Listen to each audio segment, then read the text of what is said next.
지금 보시는 생로랑 강은 캐나다 역사에서 가장 중요한 강입니다. 이 강을 따라 프랑스인들이 정착하면서 캐나다의 역사가 시작했기 때문이죠. 캐나다를 포함한 북아메리카를 영국이 개척했다고 하잖아요. 하지만 그건 새빨간 거짓말이에요.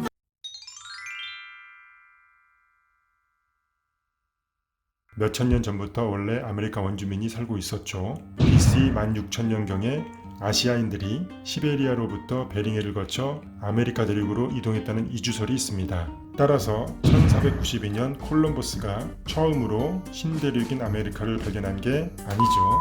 콜럼버스를 통해 아메리카 대륙이 유럽에 알려지기 시작한 거겠죠. 1499년 페르난데스 라브라도라는 포르투갈인에 의해 그의 이름을 딴 현재 라브라도 지역이 유럽에 알려지게 되었습니다. 1534년 자크 까르티에는 신세계를 통해 중국으로 가는 길을 찾으라는 프랑스 왕의 공식적인 허가를 받고 라브라도 지역을 향해 떠나게 됩니다. 그는 현재 뉴펀들랜드 섬에 도착해서 프랑스 왕국의 식민지를 공표합니다.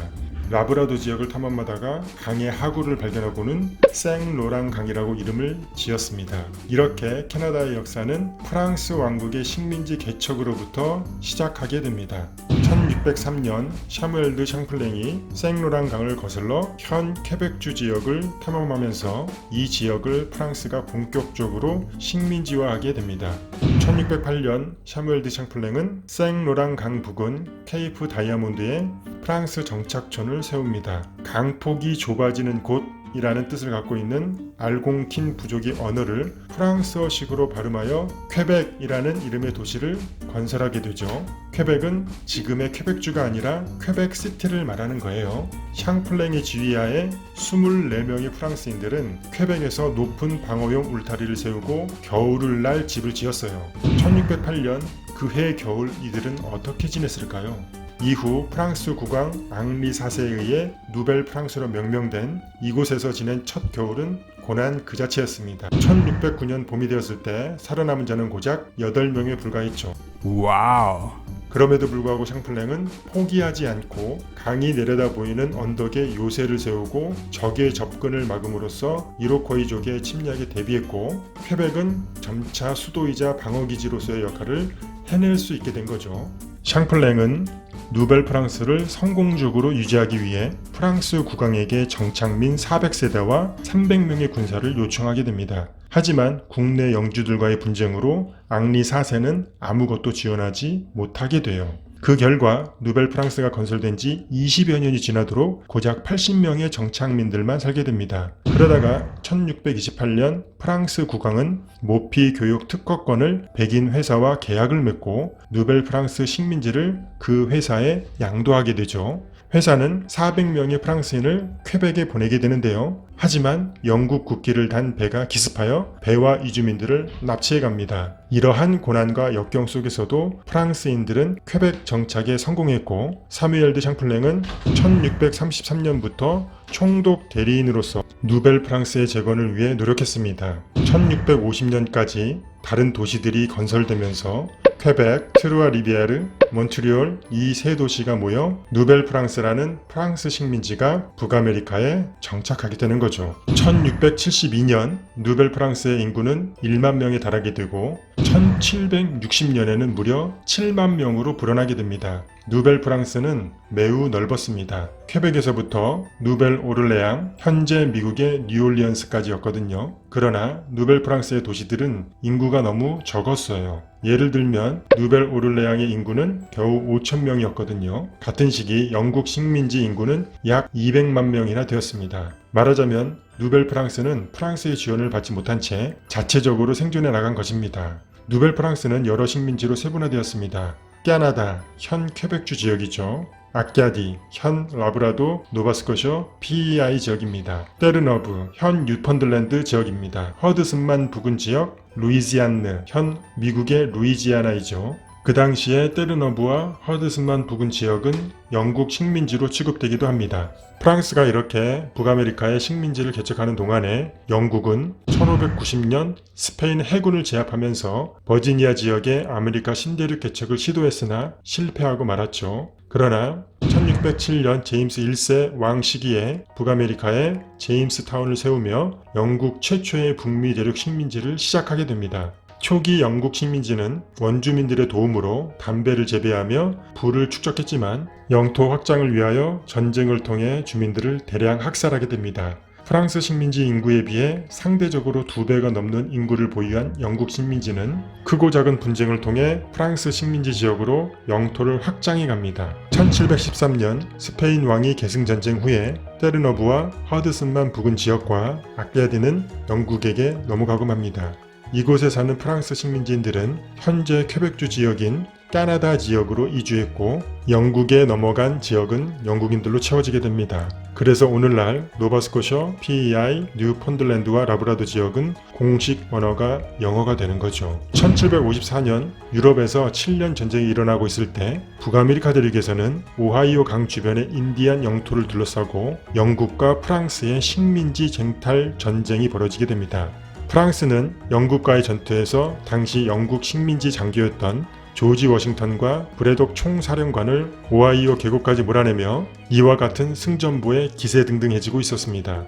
영국은 식민지에서의 패배와 후퇴에 이를 갈며 본토의 대규모 정식 함대와 정예 병력을 이끌고 본격적으로 프랑스와의 식민지 쟁탈전을 시작하고 말았습니다. 영국이 이렇게 대규모 전쟁을 준비하는 동안 프랑스는 유럽 대륙에 7년 전쟁에 정신이 팔려 제대로 된 식민지 방어 계획도 세우지 못하고 있는 상황이었고 결국 영국이 북아메리카를 장악하게 된 것입니다. 영국의 대규모 왕실 함대는 프랑스의 조촐한 함대를 너무나 쉽게 격파시켰고 심지어 프랑스는 본토에서 온 장군과 북아메리카 출신 총독들 간의 내부 분열까지 벌어지며 지상전에서도 정상적인 전투를 도저히 발휘할 수 없는 지경에 이르고 말았습니다. 1760년 9월 영국은 프랑스군을 격퇴시키고 식민지를 장악하게 됩니다. 프랑스의 군대와 대부분의 상인, 지도자들이 본국으로 귀환했고 남아있던 프랑스계 식민지인들은 영국령 북아메리카에서 영어를 사용하고 영국인처럼 살아갈 것을 강요당했습니다. 1763년 파리 조약을 통해 프랑스는 영국과 전쟁을 종결했고 프랑스 식민지인 루이지아나는 스페인에게 나머지 지역은 영국에게 넘어갔죠. 이렇게 1534년에 시작해서 200년이 넘게 지속된 프랑스 식민지 누벨 프랑스는 역사의 뒤안길로 사라지고 본격적으로 영국의 지배를 받게 됩니다. 이로 인해서 영국은 13개주 식민지와 함께 아주 많은 식민지를 북아메리카에 보유하게 됩니다. 영국계 이민자들은 지금의 온타리오를 중심으로 노바스코샤까지 영국령 자치국가의 틀을 갖추게 됩니다. 그러나 프랑스인들에게 버려진 많은 지역이 원주민들에게 재점령되고 현 퀘벡주 지역도 영국 식민지인들이 꺼리는 지역이 되었습니다. 현 퀘벡주 지역에서 영국인들이 인구를 늘리려고 했지만 날씨도 추운 데다가 프랑스색이 너무 심해서 영국인들이 정착하기 쉽지 않았던 거죠. 프랑스 식민지인들에게 영어를 쓰고 신교를 믿게 하려고 노력했으나 프랑스 식민지인들은 자신의 언어와 문화를 지켜나갔습니다. 너무나 적을 많이 만든 영국은 프랑스 식민지인들에 대한 태도를 바꿔야만 했죠. 프랑스 식민지인들에게 자신의 언어, 문화, 종교를 지켜주는 대신 미국 독립전쟁에 참전하거나 자체적인 독립운동을 하지 말라고 회유하였습니다. 이 와중에 1775년 13개주 영국 식민지 연합은 영국과 전쟁을 시작하였고 1783년 파리 조약을 통해 영국은 미국의 독립을 인정하고 종전에 합의하게 됩니다. 13개주 영국 식민지 연합은 미국을 건설하고 원주민에게 점령된 오데오 주변 지역을 되찾아갑니다. 미국에 살던 많은 영국인들은 다른 나라가 되어버린 미국을 떠나 다른 영국 식민지로 이주합니다. 결국 영국인들은 북미 대륙의 옛 누벨 프랑스 땅에 자리 잡게 된 거죠. 그러나 옛 누벨 프랑스 지역은 프랑스인들의 언어와 문화색이 짙었기 때문에 1791년 영국은 프랑스 식민지인들에게 별도의 자치권을 인정해주게 됩니다. 옛 누벨 프랑스 지역을 둘로 나누어 프랑스어권 지역을 바캐나다, 그리고 원주민들에게 접수한 오데오 주변의 새로운 지역을 오캐나다로 정합니다. 이로 인해 바캐나다인 현재 퀘벡주는 다른 주와 다르게 프랑스어만이 유일한 공용어가 되었고 프랑스 문화가 정착하게 된 것입니다. 영국과의 독립전쟁에서 승리한 미국은 1812년 캐나다 지역으로 총구를 돌렸습니다. 하지만 전쟁 동력이 많이 약해진 상태였기 때문에 프랑스 식민지인과 원주민 세력까지 연합한 연방군에게 패하게 됩니다. 이는 캐나다의 중요한 역사적 사건으로 지금도 1812년 전쟁을 기념하고 있습니다. 1864년 PEI에서 샬롯 연합회의를 열어 처음으로 연방정부의 기초를 논의했습니다. PEI를 연결하는 다리의 이름을 Confederation Bridge라고 정했습니다. 이 다리는 The World's Longest Bridge Over Ice Covered Water로 알려져 있습니다. 캐나다라는 연방 국가의 이름은 1867년 온타리오 런던 회의에서 확정됐습니다. 정착, 마을, 땅이라는 뜻을 가진 원주민 언어로 프랑스어 발음이 캐나다인데요. 이를 영어 발음에 맞춰 캐나다로 정한 것입니다.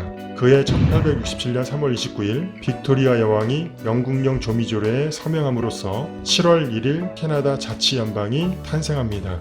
이때 주들이 새롭게 이름을 정했고 바캐나다는 현재 퀘벡주가 되고 오캐나다는 현재 온타리오주가 된 것입니다. 1870년 캐나다는 매니토바 지역의 땅을 영국으로부터 싸게 구입해 영토를 서쪽으로 확장했습니다. 별도로 밴쿠버 지역에 정착해 서부의 자리를 잡은 영국 식민자치정부와의 연합은 정치적으로 이루어졌습니다. 서부와 동부를 잇는 철도를 만들고 영국에 진 빚을 대신 갚아주는 조건이었습니다.